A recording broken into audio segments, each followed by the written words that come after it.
When you think of Vegeta, the Prince of all Saiyans, what do you think of? Power? Pride? The relentless drive to be the best? The Widow Peak? For me, it's gotta be his quads. I mean, dude, look at these. They're like ripping right out of his onesie. So in this video, I'm going to teach you how you can build your best quads with my 12 years of lifting experience and actually enjoy leg day doing it. Win-win. So if you've caught any of my other training guides, we've already knocked out all the main upper body muscles. So if you haven't seen those yet, go binge those really quick after this, please, I beg you. But if you have seen those already, you know the drill. The first step in getting the best gains for a muscle group is understanding how it works. So here's a little anatomy crash course for your quads. So the quads are made out of 4 main parts: the rectus femoris, the vastus medialis, the vastus lateralis, and the vastus intermedius. So all 4 together work to straighten out your leg, called leg extension. So 3 of these guys, the ones that all start with vastus, they all connect to the top of your femur down to your kneecap or tibia. But the rectus femoris is a little bit different. It's the odd one out, not only because it has a different name, but it also connects up into the hip, meaning it helps with hip flexion too.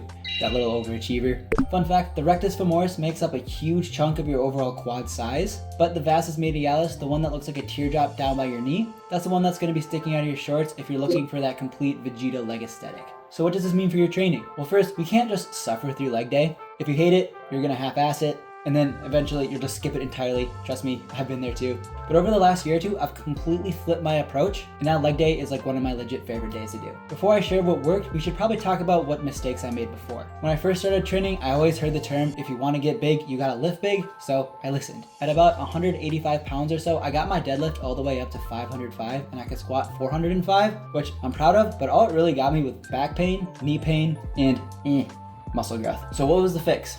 It was actually pretty simple. I prioritized range of motion first and then weight second. So I'm not saying lift light necessarily. What I'm saying is you should never sacrifice depth and range of motion for a couple extra pounds.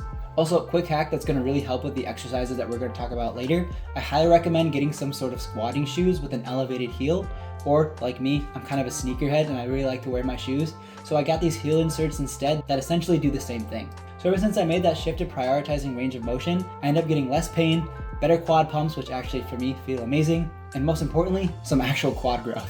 All right, so let's build that Vegeta quad suite. So the top exercises I recommend: 1, squats, obviously, they're the king, but they can be super fatiguing and build up really fast in your knee, back, and other parts of your body. So it's really nice to have some other options. Just overall having some other options in your tool belt. Probably the best and overall just closest switch that you can get is a full range of motion leg press. Now, if you only have the ones that are like horizontal that only push parallel to the ground, I almost give you permission to skip leg day. But if you have one of those angled ones, awesome, try doing them like this. So first, put your feet low as possible on the platform without your heels lifting up at the bottom of the rep. Let your knees spread out naturally and really relish in the burn. If you can go through all of your reps without locking your knees out, respect. Also, if you're short of time or really just want to push your growth to the next level, after your final set, take a couple seconds for the quad burn to go away, then rest pause as many reps as you did in your final set to overall increase volume and really get that burn going. It hurts like crazy, but you're gonna see some tremendous leg growth. Next is the exercise that I hate that I love, and that's the front foot elevated Bulgarian split squat.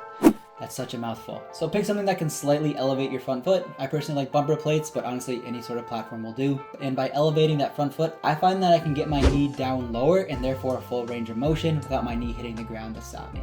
Just a quick warning that these are brutally taxing, even more than normal squats. So don't be afraid to rest in between your legs so one side doesn't fall behind just because you're gassed out, because to be honest, who actually does cardio? But the next ones will be leg extensions, but with a little twist. Before you start, take the back pad and push it all the way back. And when you get in position, I also like to squeeze my cheeks. This way, the rectus femoris will stay completely stretched out because the hips will be fully extended. Unlike other quad exercises like squats, when you bend down and your hips bend, it actually shortens the rectus femoris on one side and it lengthens on the knee side. Therefore, it doesn't actually get a full range of motion like it probably should. So with leg extensions, I really find that they really are just a mental battle. There's been a lot of talk going around how like leaving 1 or 2 reps in reserve is actually best for muscle growth in the long term. But there's a main argument saying that if you go in with this mentality of cutting a set short, you're gonna cut way before actually the 1 or 2 reps, because 1 or 2 reps in reserve is still freaking brutal. So when trying these, really zone in, put in your best music, flip on the switch, and really lock in to push past what you think your limits actually are,